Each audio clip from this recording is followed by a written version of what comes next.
habeen wacan oo wanaagsan daawadaha ku soo dhawaataan barnaamijkeeni toddobaadka geeska Afrika oo aalabaad ka daawataan Warsan TV. qodobada aan caawa halkan idinku hayo waxa kamid ah Ra'iisul Wasaare Nuur Cadde oo wasiiro cusub magacaabay, tiro ka tirsan golaha wasiirada dowladda federaalka meelgaarka oo iyagu soo gudbiyay ascazilaad, xaaladda magaalada Beledweyne oo laga deyriyay, iyo hay'adda UNESCO oo tababar xagga saxaafadda siisay wariyaal iyagu jooga maamulka Puntland.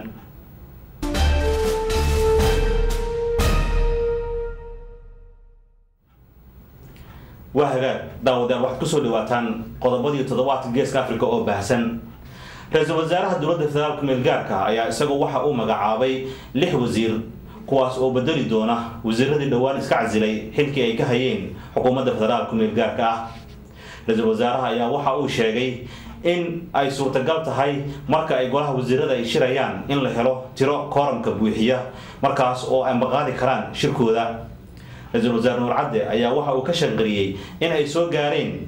codsiyo ay soo gudbiyeen wasiirro ka tirsan dowladdiisii kuwaas oo sheegay in ay iska casileen xilkii ay hayeen. Ra'iisul Wasaaraha ayaa waxa uu sheegay in qaar ka mid ah wasiirada casilay aysan wali u soo gudbin qoraalkoodii casilaadda. Ra'iisul Wasaare Nuur Cadde ayaa waxa la sheegayaa in xukuumaddiisa ay soo fasaartay qallaasa xagga maamulka ah kadib markii ismaandhaaf uu soo dhaxgalay isaga iyo madaxweynaha Jamhuuriyadda Soomaaliya. waxaa la sheegayaa in dhawaan Nuur Cadde oo ka qaaday xilkii gudoomiyenimada gobolka Banaadir mudane Maxamed Cumar Xabeeb oo isagu ahaa gudoomiyaha gobolka Banaadir iyo waliba duqa magaalada Muqdisho. xilka qaadistaas ayaa waxa ka yimid ismaandhaaf xagga maamulka ah oo isku fahmi waayeen Ra'iisul Wasaare Nuur Cadde iyo madaxweyne Yuusuf, taasoo keentay in tiro ka tirsan golaha xukuumadda ay iscasilaan. arrintan ismaandhaafka xagga maamulka ee aalaaba soo dhaxgala dowladda federaalka meelgaarka ah ayaa waxa ay sal u tahay maamul xumo ka jirta dowladda federaalka meelgaarka gudaheeda. waxaa laakiin jira iscasilaad xubno ka tirsan golaha wasiirada ayaa iscasilay in la leeyahay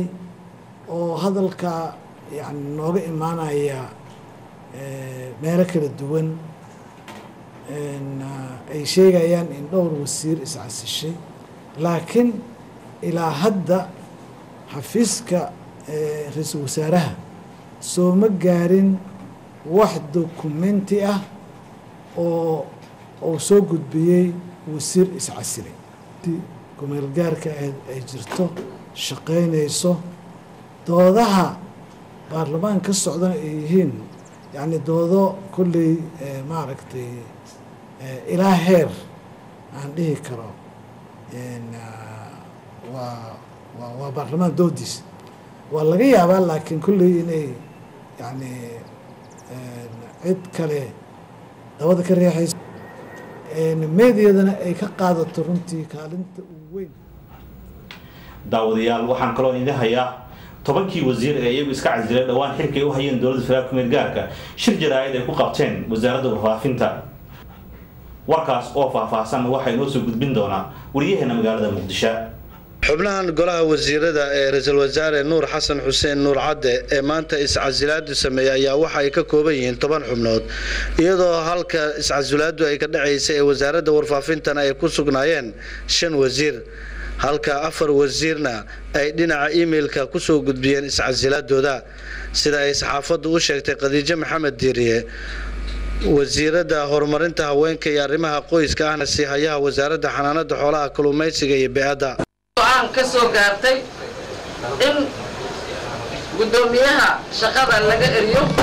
markaad halkaas marayso ayaa ra'iisul wasaare ku-xigeen Raydidilka Xanaf farta taagay, taasoo aad kaga jawaabtay arrintan lagama hadli karo oo aniga ayaa go'aan ka soo gaaray ee waa in la igu raaco go'aankayga. waxaa lagu celceliyey in go'aankaas sharcigu waafaqsanayn, waxaana la weydiiyey sharciga u ogolaanaya in uu kolkaasi go'aan gaaro, kamana uusan jawaabin. haddaba taasi waa mid aan sharciga iyo nidaamka golaha wasiirada midna waafaqsanayn.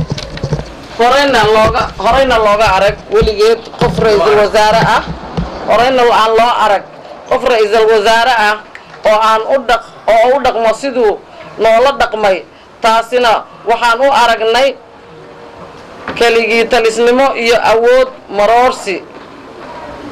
fiiri qodobka axdi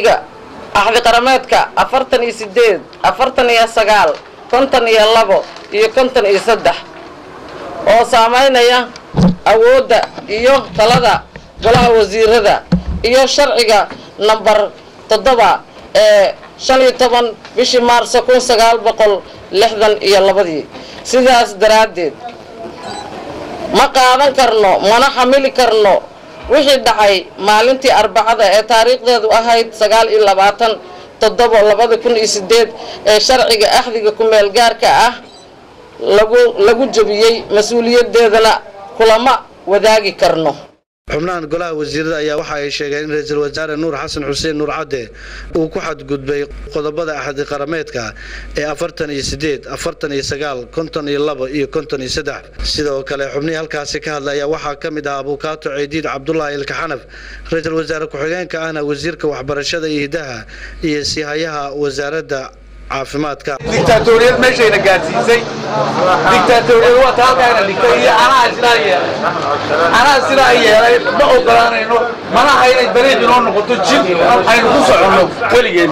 haddaynu tan ogolaanno kuwa kalena waynu ogolaan dabadna way nagu soconaysaa waxaanu garanay inay wuxu aanay ka bixin dariiqeedii iyo sharcigeedii nidaam midda kale waxa weeye sharci baynu ku wada shaqaynaa waxaynu wax ku nahay waa sharci